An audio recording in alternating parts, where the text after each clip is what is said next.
Mais um caso de racismo na Libertadores. O mercado da bola do São Paulo está movimentado. Jandrei foi anunciado, Lucas Ferreira foi vendido. Entenda como anda o processo de recuperação de Lucas Moura.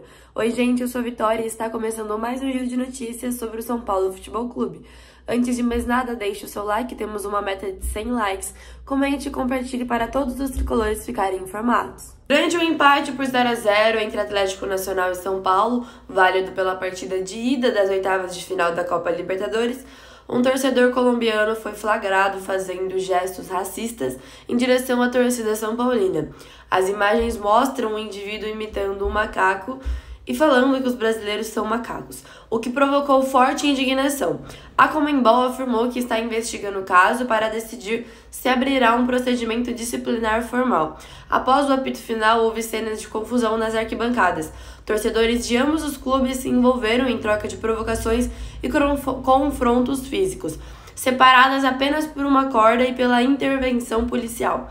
Além disso, a segurança colombiana identificou um torcedor de São Paulo, chamado Alan Aquino, que acabou detido e vai permaneceu preso durante a noite, com deportação e impedimento de retorno ao país confirmado. Dentro de campo, São Paulo seguiu com a boa atuação do goleiro Rafael, que defendeu uma penalidade e agora precisa vencer por qualquer placar no Morumbi, no próximo dia 19, para avançar às quartas de final da Libertadores. Bom, sobre o gesto, é mais um gesto isolado, é mais um ato onde a Conmebol infelizmente não vai tomar nenhuma medida, a gente sabe disso. E é muito triste ver que um jogo onde o São Paulo levou bastante gente, foi uma torcida visitante um bom número de torcedores visitantes, e eles ficam tão vulneráveis, né? Não acho que a estrutura do estádio seja o problema, acho que o problema é as pessoas. Infelizmente, aí a gente tá cada vez mais doente, né, nesse quesito futebol. E eu acho também que nesse caso, que as pessoas, o estádio não tem uma estrutura boa para receber um visitante em segurança, não aconteceu nenhuma tragédia, ninguém morreu, enfim, nada tão grave. Mas poderia ter acontecido, porque foram arremessados tijolos, foram arremessados diversas coisas que poderiam ter causado uma grande tragédia. Eles têm que promover a segurança de alguma forma. Não quer construir uma barreira, não quer isolar o sentido do visitante, então pense em segurança para que isso não aconteça. E sobre os gestos racistas, na minha opinião, não existe outra forma de tratar racista a não ser com punição severa. Lucas Moura participou por mais de 30 minutos da partida entre São Paulo e Atlético Nacional na Colômbia, durante o primeiro jogo das oitavas de final da Libertadores. Apesar de ainda sentir algumas dores, ele minimizou o desconforto, afirmando que ainda sinto algumas dores, mas é normal para todo atleta, ainda mais depois de muito tempo parado. O camisa 7 destacou que o importante é que já consegue correr, desempenhar e entregar o que deseja em campo, embora ainda precise evoluir no ritmo de jogo para atingir 100%. Essa foi apenas sua segunda partida desde que retornou ao time, após ficar mais de 3 meses afastado devido a um deslocamento da cápsula posterior do joelho direito. No sábado anterior, ele havia entrado em campo contra o Vitória, com uma atuação mais tímida, não ficou tanto tempo.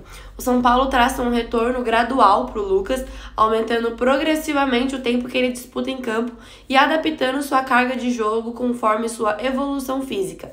Finalizando o assunto jogo de Libertadores, para finalizar esse papo sobre a ida das oitavas de final, o Enzo Dias detalhou a entrada forte no final do jogo do São Paulo, Ele falou: somos jogadores de energia na Argentina. O jogo já estava nos acréscimos e o empate sem gols persistia quando o Enzo Dias, para evitar um contra-ataque do Atlético Nacional, aplicou um carrinho bem forte na lateral do campo para tirar a bola, erguendo o atacante Nerostra com um impacto. O lance causou uma confusão ali entre os jogadores colombianos e os atletas do São Paulo. E na entrevista da Zona Mista, o Enzo Dias comentou sobre a jogada, que gerou imagens e virou meme entre os são paulinos nas redes sociais. Foi uma bola dividida. Se ele passasse por mim, poderia chegar lá no goleiro. Por sorte, pude ganhar esse duelo. Somos jogadores de muita energia na Argentina e tratamos de somar para a equipe. Resolvi agregar com luta, entrega e sacrifício. Mas toda a equipe fez um grande jogo. Está tudo aberto. Claro que agora o empate de 0-0 mantém a disputa realmente 100% aberta. São Paulo depende de uma vitória simples, da mesma forma que o Atlético Nacional também depende para avançar às quartas de final da Libertadores, mas a torcida são paulina vai preparar uma festa absurda para receber a equipe. Com isso, a gente pode esperar um grande público para para esse jogo de volta das oitavas de final da Copa Libertadores. Será que teremos um Morumbi com mais de 60 mil torcedores? A Juventude oficializou nesta quarta-feira a contratação do goleiro Jandrei para fortalecer a equipe na luta contra o rebaixamento na Série A do Brasileiro. O goleiro Jandrei, de 32 anos, chega por empréstimo até o fim da temporada. Ele reencontra o Thiago Carpini, com quem já trabalhou, e passa a integrar o grupo de arqueiros da equipe de Caxias. Saída no São Paulo, o atacante de 19 anos, Lucas Ferreira, embarcou para a Europa para realizar os exames médicos que vão finalizar a sua transferência ao Shakhtar Donetsk da Ucrânia. A emissão de passagens incluiu uma parada na Holanda, onde ele encontraria sua equipe de apoio antes de seguir a Polônia para a realização dos exames finais. Antes de se despedir, Lucas fez questão de agradecer ao São Paulo, à comissão técnica e aos funcionários, sobretudo destacando a importância de Cotia em sua formação. Cotia para mim foi tudo, só tenho a agradecer a eles. Emocionado, classificou a saída como um até logo, deixando claro seu desejo de retornar ao tricolor no futuro.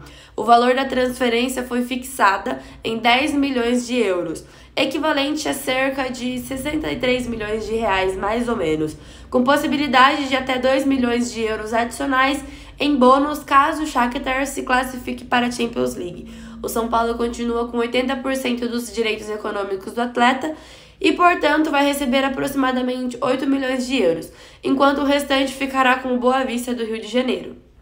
E é isso, né? Mais um jogador de Cotia sendo vendido muito cedo, onde ele não pôde ficar no seu auge no São Paulo, né? Não conseguiu ali performar no seu nível máximo com o tricolor paulista, porque precisa vender para sair do vermelho. E a opção mais barata para o São Paulo é vender um jogador da base para não perder, né? Não diminuir o nível do elenco principal. Ainda assim, podemos ter outras saídas nessa janela a ficar de olho, principalmente no Henrique do Carmo. A técnica de Hernan Crespo gosta dos goleiros formados nas categorias de base do São Paulo e não pediu uma nova contratação para a posição. Isso não significa que o São Paulo não estará atrás de um goleiro no mercado, só que não é o foco principal da diretoria. A diretoria, neste momento, prioriza a chegada de um zagueiro para repor a lesão que aconteceu, né, com o Alan Franco, e também prioriza a chegada de um meia que teria mais ou menos as características do Oscar. Então, neste momento, a gente vê o São Paulo dando oportunidade para as categorias de base no gol. Inclusive, podemos ver o Yang até na partida contra o Sport Recife, fora de casa. E é isso, o Giro de Notícias vai ficando por aqui. Antes de mais nada, não esqueça da nossa meta de likes, 100 likes. Deixe o seu like, compartilhe, comente para todo mundo ficar informado sobre o tricolor. E é isso, tchau!